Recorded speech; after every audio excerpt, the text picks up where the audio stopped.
Welcome to a Road Less Traveled podcast. I'm your host, Hillary Heron, and today we have with us Kasey Kahl. Thank you so much for being here today. What is going on, excited. Hill? I'm super excited to be here with you. Thank you for coming. 100%. So let's jump right in. Let's first start really with your title. So what are you doing now? And what does that mean? Man, I feel like I have like a lot of titles in today's world. I mean, including like daddy, husband, and all the fun things. The real hard and ones. the real hard ones. Especially, the business owner. That's another hard one too. It's another title too, CEO. It's always the road less traveled. You know what I mean? And it's definitely the toughest road to be on with the trials and tribulations that comes along with being a business owner in California. Yeah, there's a whole nother level. Oh yeah, but that's a whole different show. Yeah, exactly. We'll set aside an hour for that. Absolutely. But I own a couple of different businesses locally. One in particular, the bodybuilding, which is a medical spa, health spa, wellness, more not like modern and natural treatment, holistic. Try to stay away from all the prescriptions and stuff like that. But IVs, muscular injections. We do pretty much anything and everything in our business.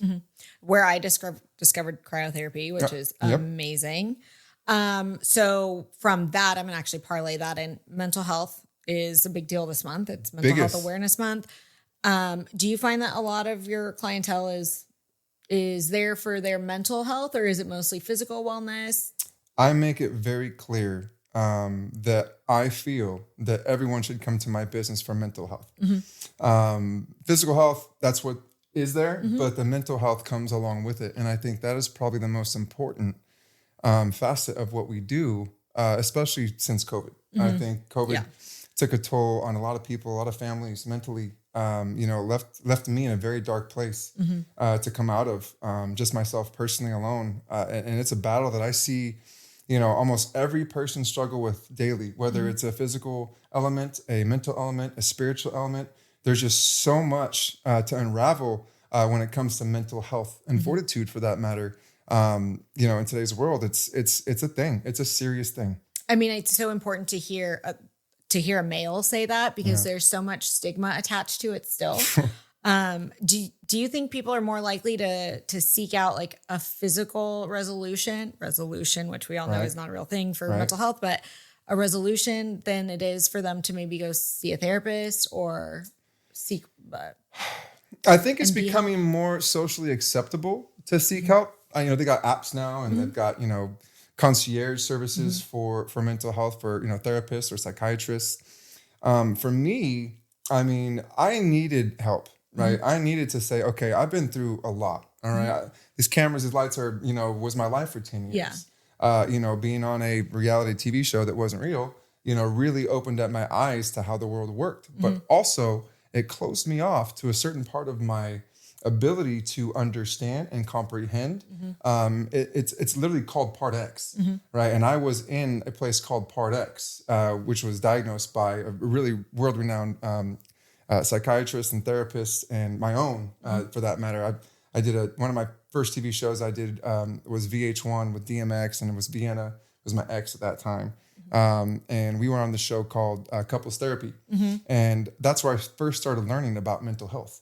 And mental health is a pivotal role in my everyday life now, but back then, it was on TV. Yeah. And, but it was probably the most real show that I was on. It's about 5% real. Like here for the paycheck, but look at what I learned. Yeah, because the therapist on there, Dr. Jen, is still my therapist to today. Oh, cool. And, we've done a lot of work and it's really helped me evolve who I am as a businessman, but as a dad, as a husband. Most men, they don't understand how to actually treat women. It's either from childhood trauma, from things that have happened in their past, previous relationships, a lot of different things, a lot of different elements. And I checked off all those boxes, you know what I mean? And, in COVID, when I remember firstborn son, and then I just shut down my business the next day, like literally nothing. I was in such a tumultuous spiral that I couldn't get out of it. And I knew that I don't want to do this to my family. I don't want to do this to my amazing wife. I don't want to do this to my son that has autism. I gotta lock it the heck up. I had to get my shit together. And, I started praying a lot, really turned my life back to God and made sure that, okay, God was my foundation. And then started to understand and unravel the things I shouldn't be doing in a relationship and making sure that I was mentally aware, the fortitude to become and say, okay, that's not how you treat. What are you doing? I mean, it's crazy. And I'm sure there's people out there that can relate. But like when I got mad, I would say things, like just that you wouldn't even say to your own friends, and this was in a dark place, where it comes from a dark trauma. And you don't know that unless you know what that is. And it takes a lot to even realize that. Oh my God. And I didn't realize it took me forever. You'd mask it with alcohol or weed or whatever people's vices are. Fortunately, I never got into like drugs. But during COVID, weed was it. Weed was alcohol, like, hey, let's fill up this brain. Doom scrolling, over binging TV. Like there was a lot of crazy things. And that takes away from who you are. It does, because then you forget, okay, there's this element to like, all right, well, I got to be this person. I got to be this person. I got to be that person. I got to be this great person. And I can't falter. I can't make a mistake. I can't mess up. And you get this perfection complex, if you will, to where you're like, I got to be perfect. And then if you're not, oh, God forbid. You've got to be perfect. And then you've got to record the perfection and put it on the internet.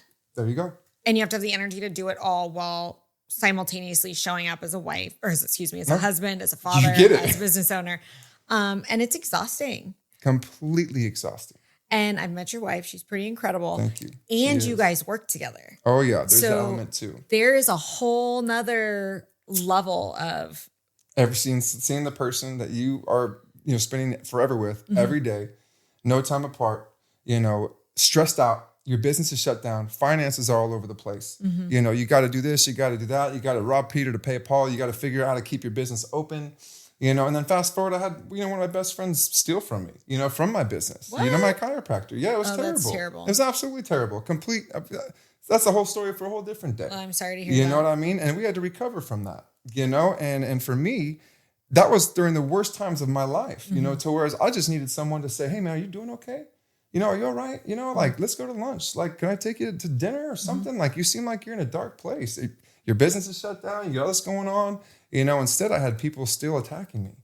And that was, boy, let me tell you, that was not good for me. It took a lot to process that and to understand and be like, all right, so this has all happened to me for a reason. Now I got to man up and I got to figure this out. So how am I going to do that? Right? Parlay it into something good. Parlay it into something good. And the last thing I wanted to do was to hurt my wife, my family, my business. But I had already been doing that unconsciously, being in Part X. Right. And so there's a big aptitude of being like, I got to get out of this now. And then I need the fix. I need the thing. And then the realization of what you were actually doing. Right. Because I don't think it's anyone's intentions to be mean or cruel. I don't. I think it gets, when you're in a relationship and you've got so much stress, things come out and when they shouldn't come out. And you need to understand how to harness that in to where I finally have done that. Right. And, there's no need for name calling. There's no need for slight little digs. Yeah. You can work anything out through communication. But that's not how I grew up. Yeah. Our origin story has so much to play in how we deal with, cope with. Have you found something that's been a good outlet for you? So that you're not outbursting one way, you can exert that energy elsewhere so that you are more balanced? I found out that the biggest thing for me is that I have a very big love cup. Okay. As you know. Yep. I will do that. I'll give you the shirt off my back, even if I can't afford it. Right. I love to give. I love to help. I love to inspire. I love to motivate. Right. So I knew that I could do these things and I was very good at doing these things. But I needed to find a way to articulate them without taking from my wife's love cup. Right. Because that's selfish. Right. I can't expect my wife, my best friend, my partner to fill up my own. Right. I need to be full so I can help fill hers up. Right. And that's what men are supposed to do in marriages. We have to be able to fill up our loved one's love cup without taking from all of theirs. Right. We have to be able to fill up our own and then fill up theirs. That's a man. That's a man's job. I don't care what you say. Okay. A man has to be responsible to do that. For me, I found out that I could fill up my love cup by volunteering my time, at the youth group with the high school kids, pouring myself into my men's group that I have every Tuesday at 6 a.m. at my building. It's absolutely amazing. A bunch of entrepreneur guys. We all pray for each other. Putting God as my foundation really, really changed things. I always grew up religious, but man, I have found God in a completely different way in today's world, to where I feel him, I feel his presence, and I see it all around me. And that was a big pivotal moment for me to be like, all right, you can do this. You can pick up all the pieces, because you've been through way worse. So for me, I found that just different things like volunteering, working out is a big one for me. If I don't work out, I'm going to come home stressed. I'm going to come home wound up, and just this is the number one thing I'm going to tell you right now: surrounding yourself with good people. I have 5 million friends. Now I got 5. You know what I mean? Like, I don't really do 100%. Anything anymore, and I don't cater to 5 million people anymore either. Yeah, exactly. Because then what do you have left for yourself? My love or cup anybody was you care completely about? Empty, right? And so everyone would try to get my love cup. It was completely empty. I got to keep that bitch full all times. Yeah. You know what I mean? It's got to stay full. It's got to stay pure. And I have to continue to find ways to continue to fill that up. God is a great one. My new podcast is a great one, which I'm really excited about. I can't wait. Yeah, it's going to be super fun. But for me, I have to find outlets to be able to fill up my love cup to where I don't get stressed out, because that's what spirals you, is when you feel without. Did you struggle even before COVID with any of this? Or if you did, were you able to identify it, or did that come later? I definitely struggled with it all. And didn't know about it. I went about life like life was perfect, and I pretended that everything was so perfect. Oh, it's so hunky-dory. Don't get me wrong. In 2018, 19, that was the best financial place of our lives. You know what I mean? Everything was great. Business was good. We were flourishing. We were pivoting. We had made every move to scale the best way possible. The markets were ripping on every avenue, and life was good. But for me, I still was not. Yeah. Right. I still was in a place where I was trying to appease everybody else and being someone that I genuinely wasn't. I wasn't authentic. And people that loved me and cared about me saw right through that and probably stopped hanging out with me, right? So whereas I would go out, have fun, and just continue to be someone that I wasn't. Buy everyone drinks, buy everyone shots. The drill. Why would I do that? Because I thought by doing that, by buying drinks, buying shots for everybody, being the life of the party, was the life of the party. Then they'll like me. Yeah. And you go through life when you don't get that growing up. I wasn't the popular kid in high school. I wasn't. I got bullied. I got picked on. I didn't get that type of friendship until later in life. And I didn't even know what that meant. So I blossomed at a young, early age and become successful. I started doing real estate and mortgages in 2006 and 7. And we all know what happened after that. Yikes. Okay, we were kids spending more money than we were making. Yeah. And that taught us a very valuable lesson too. But still, it was always back to trying to please other people and never please myself and fill up my own love cup. And that for me, that was the hardest thing, because if I tried to do something for myself back then, I felt like I didn't deserve it, and that I punished myself. I wouldn't eat. I wouldn't do this. I wouldn't go to the gym. I would start I would start taking things away from me. And the more you self-sabotage, the more you're sabotaging everything else around you, and you don't even see it. It's like a mirage wall that's just there, and everything's tumbling, and you're like, how do I fix it? You can't touch it. Yeah. It's just coming down. I'm like, how do I fix this? And you don't, because you're so caught up with the rat race and the businesses and the markets and politics. Good God. It takes a lot. And then you start to get desperate. Yeah. And doing things you wouldn't normally do because you're desperate for a fix. And then fast forward, 4 years later, after all the Big Short had happened and more, everything kind of tanked, the economy was bad. Then I get to go on TV. Oh my goodness, and boy, that was an experience. That's something that, very few people ever understand. And that takes you for an emotional and mental roller coaster. They pre-screen you, like it takes like 6 months of like psychological tests, physical tests. They put you through the ringer before you get on that show, on any of the shows that I did. And it was really interesting because I kind of knew what time it was after the first day. And basically they're going to want me to do whatever they want me to do. And I'm just going to kind of go with it, because It's all this, all lights and cameras, and it's validating, right? Like, so you're this feeling that you don't feel like you had maybe in high school or you feel like you're early a cool career. Kid. You're like, oh, look, I'm getting all of this. Like, it's important. It's special. It's because that's what we're fed, right? That's what we're fed. Media is good. Yeah. You feel like you're on top of the world. You feel like, okay, everyone's gonna know who I am. Everyone's gonna love me. Maybe I'll be the next Bachelor.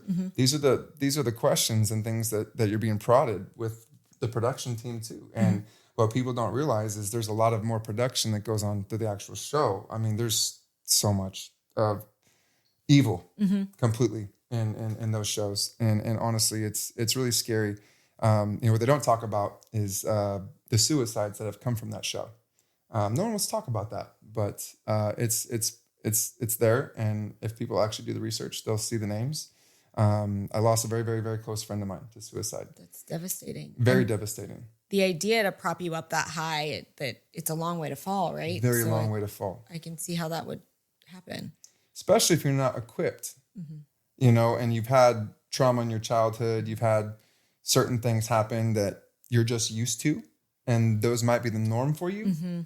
And then you realize they're not the norm, and you're trying to live a different way, right? But you're subjugated to all this scrutiny, this chastising, this judgment, this mockery, Keyboard warriors. Yeah, and it's all keyboard warriors. I got off the show, and that was the number one thing that hit me a lot was the keyboard warriors, and that's a mental warfare game with yourself. You have to really not care, but I don't care what anyone says. I mean, if you're like me, I cared what people thought and said, and it took me 40 years to not. Well, you internalize it a little bit, right? Yeah. If somebody's saying something negative about you, we're conditioned to care. Yeah. As a parent of a young child, part of the getting them to understand social norms is to get them to have empathy, to get them to care, to get them to understand about hurting other people. Like, we're conditioned to care how other people feel. Completely. And that was my biggest culture shock moment. Is when I, had my firstborn son, and he has autism, and he can't communicate verbally. And, he's just the most amazing, beautiful, brilliant little boy. He just can't speak. He can't talk yet. And, for me, I like to talk. And I can't imagine what it feels like, the torment that goes through his brain when he can't articulate what he wants to tell his daddy. I had to really come to terms with now understanding there's so much more in communication than actually speaking. That was going to be my question. Have you guys found, just you and him, maybe not even you and your wife, like, have you guys found your kind of rhythm? I mean, I don't think we'll ever find a rhythm with autism because there's nothing I won't do for my son. Yeah. And I am down that rabbit hole vehemently, and I fight it every day. So it's not that I can't accept that my son has autism. It's the reason why he has autism that I will not accept. And I will fight for him, and I will fight for a cure until I do not exist anymore. Which I'm on to a lot of pretty cool things. But at the end of the day, we can communicate with him with his hands. We have other little special ways. But when you really love someone, like truly love someone, you'll kind of understand what they need before they say it. You anticipate their needs, right? Just like husband, wife, And my wife was really good at that with me until she couldn't anticipate the needs I didn't even have anymore. You're like, I don't know what's going on. I don't even know what's going on in my own head. Yeah. So you can't help me either. So I'm so sorry, And, now we have the best marriage. We have the best relationship because I had to find the right outlets, the right ways to fill up my love cup, the right way to communicate. Communication, there is nothing more important in this life than being able to communicate with your partner, especially if that is also your business partner. Yes, 100%. And that is not easy. You're going to carry that resentment all over the house and then back to the work back and forth, back home. Back and forth. Yeah. And you have to learn to check it out, right? You have to learn to say, okay, I'm going to replace this with love instead of animosity and resentment, because at the end of the day, you know that the person really loves you. And the thing that really had hit me was like, listen, if it ain't me and you versus the world, then I don't want it. I don't want it, because I'm here telling you right now, it's me and you versus the world. That's all that I care about. And if that's not what that you're about, then I understand, and we can walk away. But she did not. My wife, my amazing wife, she took, the hard road like I did, which is to stick it out, figure it out, and stop being the way that you're being for no reason, for literally no reason. Like, that's what's kind of crazy is I think a lot of men don't understand that sometimes you're being an ass to your wife, and you're not being caring or loving or giving them what they need, right? And I felt like, in any relationship, a lot of men will hold intimacy or sex, over the relationship, and that's hard because if you're being an asshole. For me, of course, I'm a guy. I always wanted sex. What I mean? It is what it is. I'm an intimate Scorpio. But as a woman, as a Virgo, intimacy starts 3 days ago. Yep, correct. and it took me 40 years to figure that out. Okay. And hey, but you're farther than most people. Let's be fair. And you're right. And I can see that now. And that's the truth, because if guys really just wanted sex, there's an easy way to get it. Right. It's the easiest way in the whole world. All you got to be is a nice guy. Make sure that chivalry is not dead. You know what I mean? Open the door for your wife. Do all those things I've never stopped doing. But be coherent for what her needs are and what she expects from you, right? Like, it's not very much. If she wants the house clean the house, dude. Pick up your laundry, pick up your clothes. It's the worst thing in the world. I hate laundry. I hate it. I understand. I absolutely hate it. Deeply. I work so much. You know what I mean? I'm literally a 16-hour guy. I'm up at 4 o'clock and I get 5 to 6 hours of sleep. Like, that's my clockwork routine, right? And making sure I get time for God, time for my family, time for my wife, and then the rest is business. So when I come home, the last thing I want to do is do the dishes or the laundry. But if my wife has a tapped out day with being a mom, I know that I'm gonna have to step it up and make sure I do those extra dishes. Make sure that I go and rub her feet. The way that I know that she likes to rub her feet. And there's little things like that will really help open up a marriage that are so simple. But I ignored those because I felt entitled. Like, oh no, you should do this for me. I do this. I work so much. Blah, blah, blah, blah, blah, blah, blah, blah, blah, blah. You got to do this for me. The shoulds, the case of the shoulds. The shoulds. And it's like, why? Why? That's not even who I am. Like, I literally give this shit on my back to everybody else, but I'm going to tell my wife no because I'm mad? Yeah. And you're like, I don't even know about what. For what? I'm just mad. I'm just mad because I tweaked my pinky. Yeah. It's her fault. It's your fault. You did this. And the reality is, it's me pointing blame on myself. I'm punishing myself. I'm not coping the right way with whatever I'm dealing with at work, or I'm stressed out because of the market. I'm stressed out because of this. I'm stressed out because, whatever, whoop-de-whoop, the government's doing some stupid crap again. Yeah. You know what I mean? I can't take that out of my significant other. But the problem is she was the closest, And if it is you and that person against the world, like, why am I picking on this? Why am I hurting this person? I need them to be the strongest if we're fighting the world together. Yeah. I mean, sometimes I think that gets lost. It gets lost in every relationship, in every marriage. That's why they call it a 7-year itch, or they call it a something or whatever. 7-year itch. It's a thing. It's 100% a thing. And I say that because we all grow, and sometimes we grow in different directions, but that doesn't mean that our marriage should grow in different directions. No. It just means we are becoming individuals like God has intended us to be. We should embrace that and support one another and lift each other up and edify each other, not bring each other down. And that's what most men will do. They'll try to bring their female down because they feel insecure, or they got some sort of thing in their head that they can't shake, from a previous relationship or from previous trauma. Yep. When all they got to do is take a step back and say, wow, what are you doing? Why are you treating her like that? For no reason. You're mad at her. You're literally ghosting her right now for what? For what reason? Well, what point are you proving? Exactly. You're going to have to talk to her later. You're still married to your kid. Like, what are you doing? And God forbid I ever let my 4-year-old son, who already has a hard time understanding this world, see his daddy treat his mom like that. And for me, that was never, ever going to happen again. My voice, if you come to my house, as passionate as I get. You are definitely, your passion it has always been it's very always intense. There. I will never raise my voice in front of my son. But that is part of your soul's mission, right? Yes. You're a passionate person. That is who you are. You embrace that instead of trying to change that. And that is something that your son gets to experience, right? Mm-hmm. He gets to experience something. We had a woman on earlier today, actually, that was talking about parents in conflict in front of their children. Yep. And the children being able to see their parents grow, to see resolution. So if you never have conflict in front of your children, not advocating for conflict in front of your children, but if they never see you resolve anything, like their main sense of inspiration or their main, the main source of education that they get, they never experience that. They never get to see that.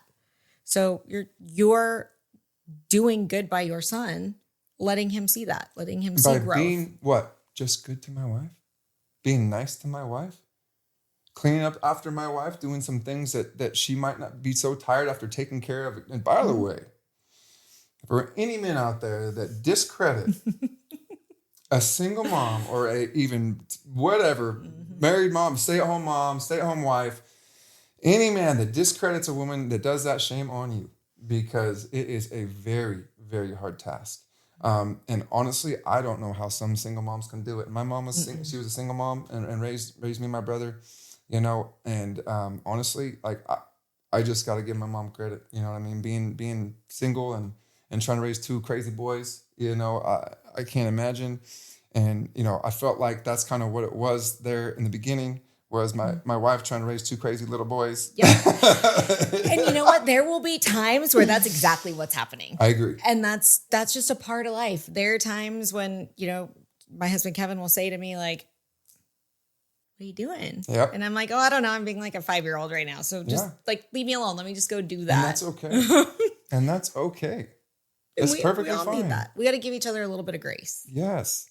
And I think that was the problem. And I think it's a lot of problem in this marriage too, is that you feel like, oh, I can't give you grace. Because if I give you grace, that's giving you an extension to your leash. Yeah, you get permission. And why am I giving you a permission for anything? It's your world, it's your life.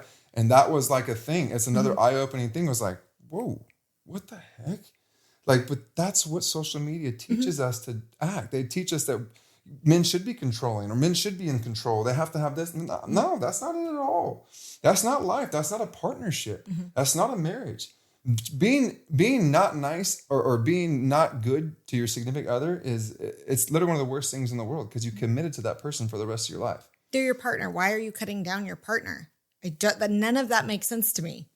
And it didn't make sense to me either until I realized I was doing it for no reason. And that's hard for me to admit, because, you know, I don't like to be that vulnerable, you know, but for me, nobody like, does. I know it's hard. It's really hard to admit I was in a dark place and I was not the best version of myself. And that is hard to admit for anyone, especially for someone that's tried so hard to prove whatever they're trying to prove to the whole rest of the world for no reason. When you could just be your authentic self, let that shine through.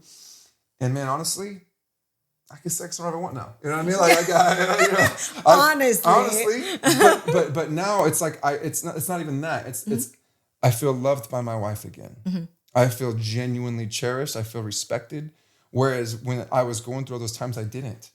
Right? And then I would take that and I would start doing self-punishment. Like, oh, well, you know, if you're not going to give me this, well, then fine. I'm not going to be nice. I'm going to ghost you. I'm going to give you the cold shoulder. I'm just going to go work and not talk to you. You know, and silent treatment. Be a little child. Yeah. Be a little immature.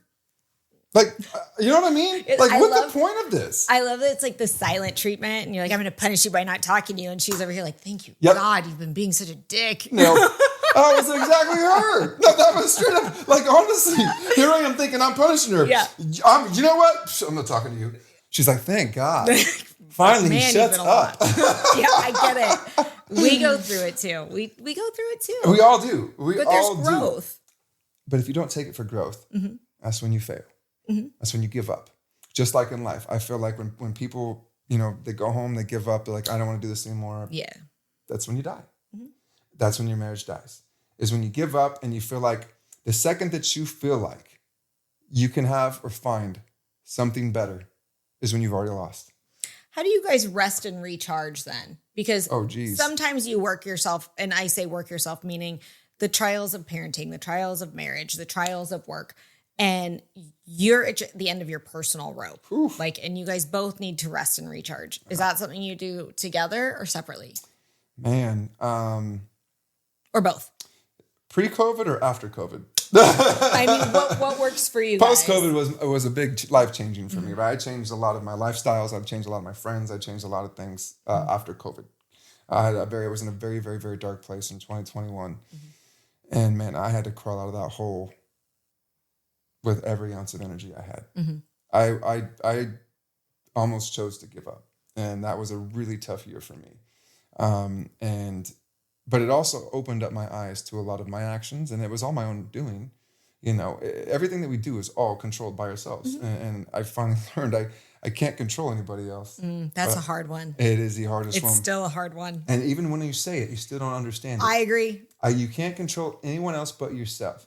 But you have to fully understand and embrace that to know what that means. And that means that only you are responsible for your actions and everything that outcomes. My friend, my chiropractor is stealing from me. I let him do it right before my eyes in the darkest place, and it's my fault.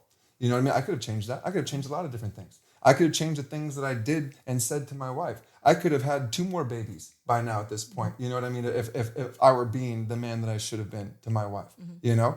And now that I am, well, she's pregnant. That's a good thing. Yeah, I know. That's a really amazing thing. So I'm super excited about that. But at the end of the day, it just goes to show that sometimes you got to dig deep and you got to grind, and you got to just not worry what the rest of the world thinks, and you got to just shut them out, tune them out, and focus on the one person that means the most to you in this world, and that's your significant other. And that comes before your kids. That comes before anything else. And if you can do that outside of God, if you can do that, it really opens your, not psyche, but just your energy, who you are. It really allows you to be yourself, your authentic, genuine self, to where you don't have any worries looking over your shoulder. You don't care. You're like, screw that. I don't need that person in my life. I don't need this person in my life. It's when you truly feel free. And that was the first time in my life where I really felt free. So to answer your question, and the long-winded answer, do we do things on our own? We absolutely have to. And I remember taking it personally when she used to do things outside of me. She would go to coffee with friends. She'd go get drinks with friends. She would go out with friends, go out dinners. And I would be like, dude, WTF, mate? You know what I mean? Like, what the heck? Like, are you really, you're going to keep going out with your friends and not your husband? Like, I took it personal, which I didn't realize at the time was only pushing her away further. Right? And the reason why is because just like me, she needs her own time too, to fill up that love cup, to be able to give it back into me, to pour it back into me as well when she can, right? Because if I'm constantly harping on her, constantly bringing her down, constantly asking for things, demanding things, not being as helpful as I should, I'm bringing her down. Why would I do that to my partner? Why would I do that to my significant other? I'm being an idiot. Right. It's like if you're rowing, right? And then you take the other person's oar and break it in half and you're like, here. Please row in the boat with me. Yeah. And do it faster than me. Like, you need to do more because I'm already doing everything that I can across the board. So you need to be doing more than me. And why isn't our boat going faster? Yes. Yeah. Stupid thing. Yes. Oh, yeah. By the way, I broke your oar. Yeah. By the way, you broke it. You broke it. You made me broke it. Yeah. You made me broke it. Now get off the boat. Yeah. Swim. Push the boat. That's how fighting worked. That's how fighting that is also reminiscent of the spiral, right? So you get in it and you're like, I call it the vicious circle. Yes. And then you double down on the screw up and you double down on the screw up. And if she doesn't get out of the house. Yeah. And if I don't get out of the house. Yep. And we don't fill up our love cups, we stay in this vicious cycle to where this is haymakers after haymakers after haymakers until they get worse and worse and worse and worse. And then you're like, I want a divorce. What? And then you're like, wait a minute, but why? Wait a minute, why? Yeah. I get it. And you don't even know. You're like, wait, I just did all that. And now you got to unwind it. All right. And so that was the hardest part of anything is to unwind that. And to do that takes a lot of time away. But I had to make myself also confident and secure to know that that's perfectly normal. When it's like, I didn't realize that. You have to be whole, right? And your partner has to be whole. And then when you're lacking, because they're whole, they can give you some. And when they're lacking, because you're whole, you can give them some. Like, that's how a marriage should work. I mean, I don't really care for the word balance very often, but it becomes a balance because you still have responsibilities. You still have things you need to do. we have 2 kids, so we've got it. There is a certain minimum level that we have to meet. Yep. And sometimes that means backfilling for your partner. Yep. 100%. And we have to do that. And that's what makes a marriage so important. And you learn a lot of that as you go. You don't know that out the gates. Mm-hmm. And if you don't figure that out soon, those convolute into bigger and larger problems. And then the communication goes out the door. And once that communication goes out the door, you never get out of that circle. Mm-hmm. And it's like, okay, so now I'm mad at you because you didn't clean my toilet right. Mm-hmm. Well, I'm resenting you. Now I'm giving you the silent treatment. Mm-hmm. I forget. Now I'm not telling you that I have to go to a meeting at 7:00. Mm-hmm. Now I leave and I say goodbye. Now you're mad at me because I was supposed to help you do the dishes, right? And do this and I didn't help you do my part of the job because I'm mad at you. Then it convolutes into this vicious circle where you're never going to get out of it until you communicate and you say, hey, this is what happened in this moment and this is how you made me feel. But it's cool because I understand why you did it. Mm-hmm. And if you can understand that and understand your partner to that level and that magnitude to where you can anticipate mm-hmm. their problem and feel that need before it becomes a problem, then you got a great marriage. And that was how we finally got our great marriage. And give them a chance, give them the space to share with you without the defensiveness, without the anger, just safe. Yes. And that's the thing that a lot of relationships are lacking is safety. And truthfulness. Mm-hmm. There's a lot of things that I see a lot of marriages hide from each other. Mm-hmm. And I think it's because of insecurity. But I promise you, if people are out there listening and they are honest with their partners and they tell them everything and they are vulnerable, my wife is probably the only person on the face of this earth that knows everything and every little detail about me and my past and my trauma. And it feels great to know that I am still safe with her. Mm-hmm. And I think that was a big thing for a lot of people is if you don't feel that safe, like you trust, mm-hmm. Then the marriage is going to be a roller coaster. Mm-hmm. And you have to be able to let that person go and get that out, get whatever they need out of their system. Like, I know, like if my wife needs a minute, I'm like, hey, why don't you go set up some coffee with the girls, mm-hmm. go out and grab some drinks or something. Or, you got a couple reps in town, go to Prime 13 or something and enjoy yourself. And it's so important, if my wife's getting grouchy, I'm like, hey, did you go to the gym today? She's said that to me before. Like, I'm not my best self if I haven't, like, then there you go. Moved my body. See, now I'm finally aware of that. Yeah. Like, I'm like, oh, Kasey, yeah, you know your wife now. Yep. You understand. Like, she's not going to the gym to promote your insecurity. Mm-hmm. You know what I mean? She's right. going. She's not doing it to double down on your issues. Right? Yeah. No. But see, that's how someone in Part X would take that. And then you go in that vicious circle. Because it's very self-focused, right? You're very self-focused. So everything everybody else is doing to you. Yes, against you. Yeah. It's such a dark place to where when you can really finally understand, well, I can't control my wife. Mm-hmm. I can only control myself. Mm-hmm. But I chose my wife. So I'm choosing to believe that what she's doing is the best for her in this moment, which I know it is. Mm-hmm. But you have to sometimes just tell yourself that and allow yourself to take ownership of that and be like, no, that's my wife. And it's cool. Like, she's going to go get her workout in and she's going to come home feeling good, looking good. And I'm going to be happy as hell.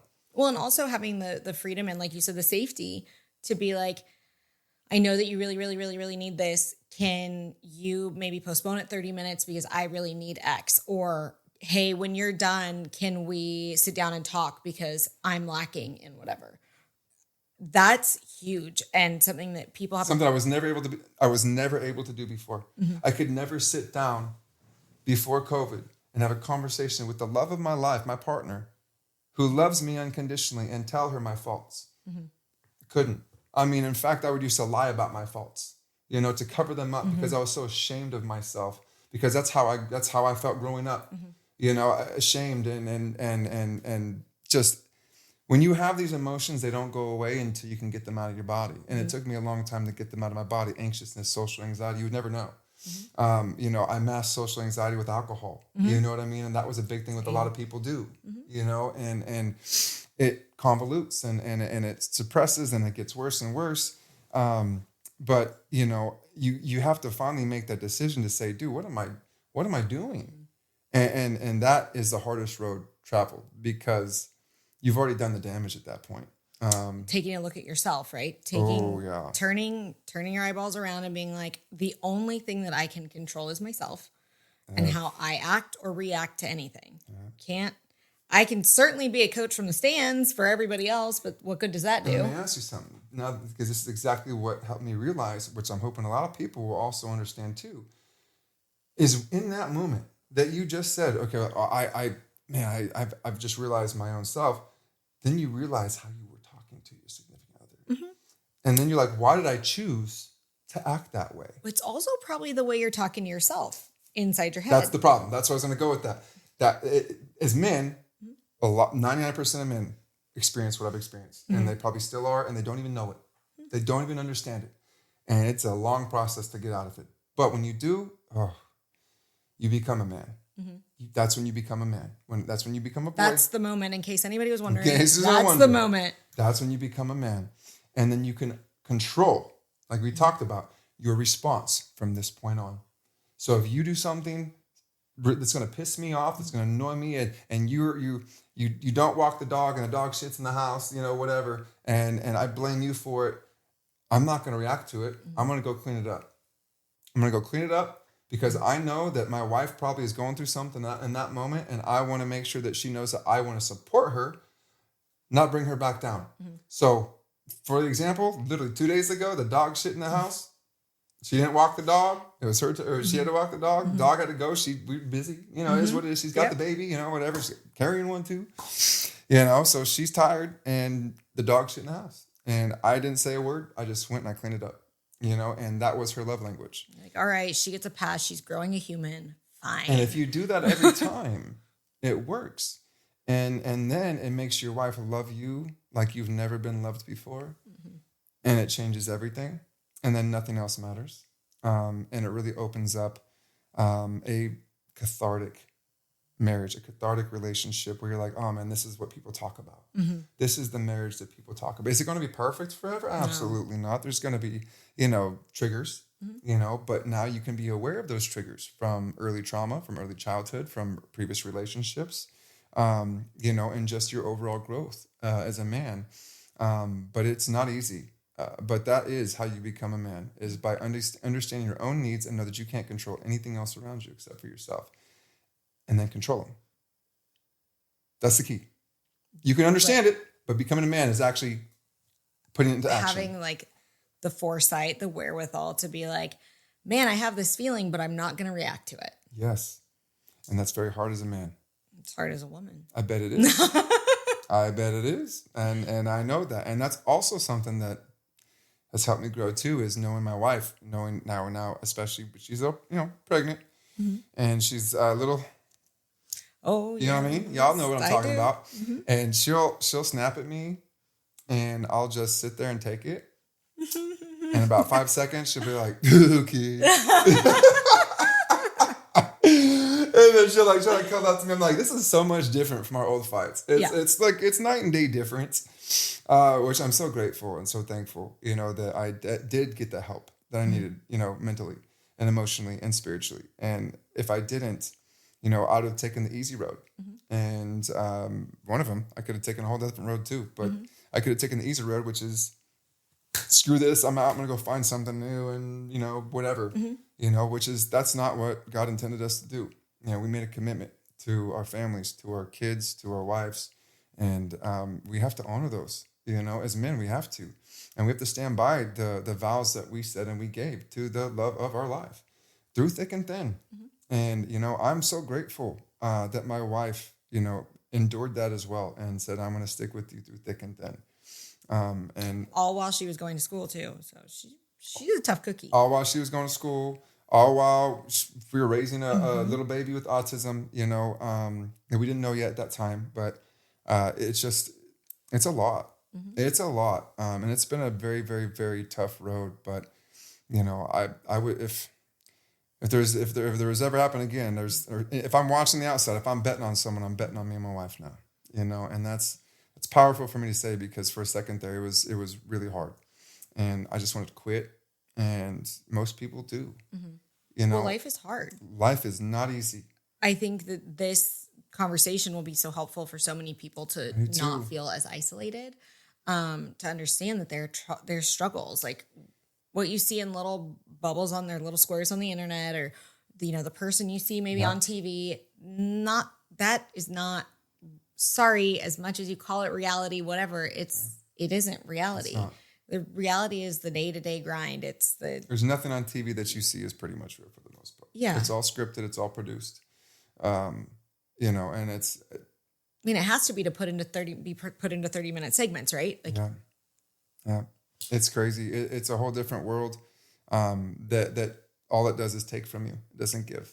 It's a very cutthroat business. It took a lot from me, of just my mental health. I mean, Hollywood itself, I was there for 2 years. I saw some of the nastiest, sickest things, which is why, I'm very, very, very huge advocate on autism and things medical and things like that, natural, there's a lot out there that's not good. And we got to be aware of that in today's world. We got to be cognizant of it, and we have to defend our own. We can't be bringing our wives down. We can't be bringing our kids down. We got to elevate them. My wife is a damn queen, and I will treat her like a queen, and I will put her on a pedestal every damn day of the week that I got to, especially if she's not feeling it. If she's not feeling it and she's being angry and she's being mad, I'm going to give her even more love. And I'm going to show her how much I love and respect her even more, because she was there for me when I needed it the most. She did not abandon me. Even though I abandoned everything else, including myself during those times, she did not abandon me, and that is something that, if you know me, I'm a Scorpio. Man, I'm a passionate dude. And when I give you 110, you have 190.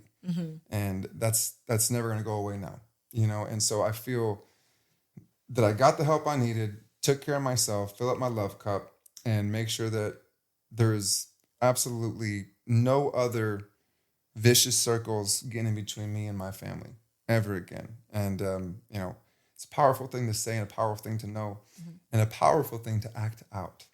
And now you have your own accountability, right? Yeah. Because you have spoken it into reality. And shit, if I'm accountable to anybody, it's to myself. Let me tell you something, man.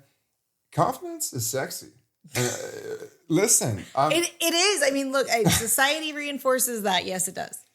It is what it is. So working out, getting into the gym, getting your day going, taking care of your body, taking care of yourself, which is exactly what I did. I lost like 30 pounds, to make sure that I could facilitate physically what I needed to do. I cut out drinking for a year, cut out doing anything bad for a whole year, just took my time and made sure that I dedicated it to myself. And that was a big, big, big thing for me to kind of find myself, because I never really knew who I was, because I was always trying to be somebody else for TV or for, the real estate, mortgages back in the day. I was always trying, to be something or somebody relevant. And, it was because I needed to feel that. And I finally found that in my own home in God. I was going to say, what a blessing to have somebody who, whether you could see it or believed it or not, saw it and believed it in you. And you were unconsciously wise enough to be like, marry me. Yeah. All right. At that time, I knew that she was special. I might not have always acted that out in my own trauma. But I always knew, and I always knew she was the love of my life, and I wanted to give her the whole world. That never changed. It was the way that I acted and reacted to situations out of my control, because I let myself get out of control, because I thought that that's how the world worked, until I realized, no, bitch, you control yourself. But the truth is, you're exactly right when you say that. That is how most of the world works. It is. Until you have that. Oh, well, shit. And now that you know better. Now I know better. I need to try to do better. So once there's no going back, right? Yeah, there's no going back, especially when you were in that dark place and, you get out of it and you're like, oh, I can breathe again. Like it's suffocating. It suffocates you. And it's almost like the devil wants you to be comfortable in that little element. He wants you to be succumbed to silence. Once you scrolling through Instagram to see all the evil crap that's popping up on there, because I'm going to tell you right now, when I was in a dark place, I had to change my algorithm.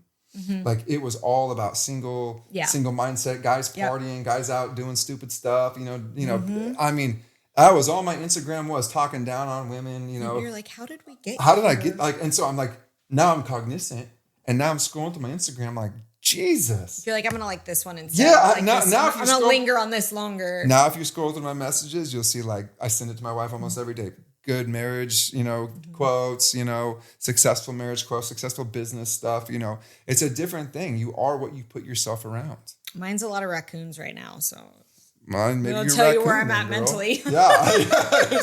Do you need some mental? You got to get some checked out, girl. Well, I mean, as you and I have talked about previously a few times, I've struggled with mental health. I know. From a young age. So having the self-awareness has always kind of been a thing for me, and knowing when I couldn't control or could control, when I needed to step back and take a break. I've been familiar with that, and it's still gotten squirrely, even intimately knowing it for most of my life. I know. It's a real struggle. Oh, I know. And I can't wait to dive into that with you too, because we're going to. My whole thing with you is, I've known you for 15 years now, and I've seen. No, it has not been that long. Yeah, I've seen the trials and tribulations, and I don't think people truly even understand the depths of hills, if you will, hills. It's not their business. Yeah, that you have gone through and that have overcome to be the woman that I am proud to sit next to today. I mean, you are truly an inspiration, and I can't wait to help articulate that to the world, because the world needs to see that. Thank you. Yeah. Well, but it's not about you today. I was going to say, now that you have done a lot of growing and, kind of reset, and you're taking these steps forward, having baby on the way. Yeah. What's next for you guys other than baby on the way? Just growth, man. I mean, every day is a challenge. It's a new day. It's things are not as easy as they were in 2019 business-wise, financially, or, still not recovered yet. So we're still rebounding from that.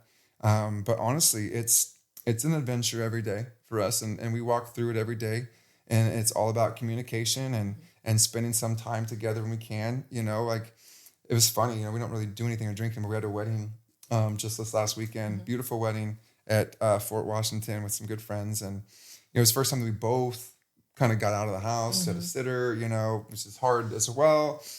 So we both were out. We both were having a good time. I think I had a couple glasses of wine. I was so hungover. And your body's like, no. I'm so taking care of myself now with all the stuff that we do, the injections and fun stuff. So I'm super healthy. And one or two glasses of wine put me on my can, dude. It's kind of funny because that's so 3 days later after that. Yeah. I call my nurse and say, I need an IV. Where you at right now? Yeah. But no, I think we're just going to keep growing together. Spiritually, intimately, and, physically. We've got a new baby on the way, which I'm so grateful. I'm pretty sure it's a girl. We'll see. When's due date? October 18th. Oh, okay. Almost another little Scorpio. I'm like, Amanda, you better push that little baby out. That's what she said too. She literally said the same thing. She's like, I can't have another Scorpio. But the funny thing is she loves Scorpios. Yeah. Some of her best friends are Scorpios. I can see that. And I'm like, dude, we're a little passionate. Yeah. That's all. That's okay. And now that we've got it, teetered down, now it's fun. And now it's good, because when you finally figure out how to learn to communicate and interact with each other in a respectful, safe way, man, things change. Mm-hmm. I don't know. I mean, I'm like, I can't believe we've been doing this the hard way since we've been married. Yeah. I mean, there's no reason to argue or to banter or for her to gripe. I'll get things done, and she knows that. And I think now it kind of helps her understand to just trust, to let things fall into place. She trusts me with business decisions and everything. To whereas it's easier now. It's not like a whole battled conversation. Yeah. It's like, hey, I got this. You know what I mean? And now we have a different sense of trust to where we can move forward in the marriage and not stay at the same stagnant place, right? Because that's what was happening. And a lot of marriages will stay at the same stagnant place because no one wants to grow anymore. No one wants to be the better person. It's a lot of work. It is, because why do I want to help you if I'm already working 16 hours? I don't want to do this, but that's what you have to do. That's what you got to do as a man. If you're up here and you're working 16 hours, I promise you, your significant other is already up here. You just don't see it from your perspective. Okay. And that's what we got to monitor as men. Like, we're never done. We're never done until we hit that bed, and then we can finally check out. And then I promise you, if you've done everything you can as a man for your family, for your son, for your wife, and you want that cookie at the end of the night, it's coming. She might be tired, but you know. And that's the thing too. And see, and there you go. But now you understand it. Yeah. Right? Now you can understand it. You know, maybe she is tired. But I can't take that personally. Right? This time it's not about the resentment. Right? It's a whole other thing, because I could say, oh, I just did all this for you. I did all that for you. And now you're not going to give me the cookie? Are you kidding me? Are you kidding me right now? I would take it personally.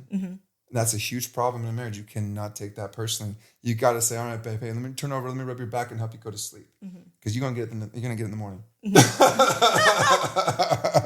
You know, compromise. There's a little give and take. Compromise, you know, but at the end of the day, you know, it really just boils down to being present in each other's lives and knowing the person well enough to know, I can't control you. You can't control me, but I'm going to be the best version of myself for you. And I expect you to be the best version of yourself for me. And when you can do that, you'll have a very successful marriage. I think that is wonderful advice. Is there another piece of advice that you could leave our listeners with today? You know, I have a lot, but the best thing that I could really give out there is be aware of yourself and really truly evaluate your actions. If you're constantly going out to the bars, drinking by yourself, like, what are you doing? Like, why are you going out to the bar every single night to drink when you got a wife and kids at home? Maybe there's an answer at the bottom of that glass, but I doubt it. I've seen the bottom of a lot of glasses. I've seen the bottom of every single glass, and there's never an answer I want. There's never the right answer. I've never even seen an answer. Well, that's because you were lightweight back then. You know what I mean? Just kidding. No, but you're right though. There really is never really a good answer looking at the bottom of that glass. So it's always boggling to me why we search there, you know, and why we search in places where we know we shouldn't be, that we know we're not going to get the right answer. Open that Bible, fool. That's gonna tell you all the answers you need right now. Open up your heart, open up your brain, replay the steps of what actually happened in your head. Why are you there? You know, why are you not home with your family? Be present, you know, be engaged. If your wife wants to go for a walk, go for a walk. Why wouldn't you? If your wife wants to go do things, go do those things. If your wife needs your help around the house, do it. Why wouldn't you? That's what you signed up for. That's what marriage is. Don't be lazy. Don't be entitled. Don't expect your wife to do everything around the house just because you bring home the bread. Don't do that. Don't do that. That's not going to be a good marriage. That's not going to leave a safe place for your wife. And for us to get what we want as men from our wife, we need safety, we need honesty, and we need vulnerability. If we can have all those three things in succession, you will have the best marriage of your life. But you got to have all three. I think that is sound advice. Thank you so much for being here. And as always, grateful for your friendship and your vulnerability and transparency and passion. Sure, we can talk for hours upon hours on hours. We sure could. So thank you for having me here. I'm really excited, very, very proud of you. You know, you're just an inspiration to a lot of people, including myself. So keep doing the work. Thank you very much. A huge thank you to our incredible guests for sharing their stories, wisdom, and breaking down barriers with us. If you enjoyed today's episode, don't forget to subscribe and leave a review. Your support means the world to me and helps spread the word about the amazing women paving the road less traveled in male-dominated industries. If you have suggestions for a future guest or topic you'd like me to explore, please reach out on social media. I'd love to hear from you. Follow me on your favorite social platform for updates and behind the scenes. Keep pushing boundaries, challenging norms, and lifting each other up.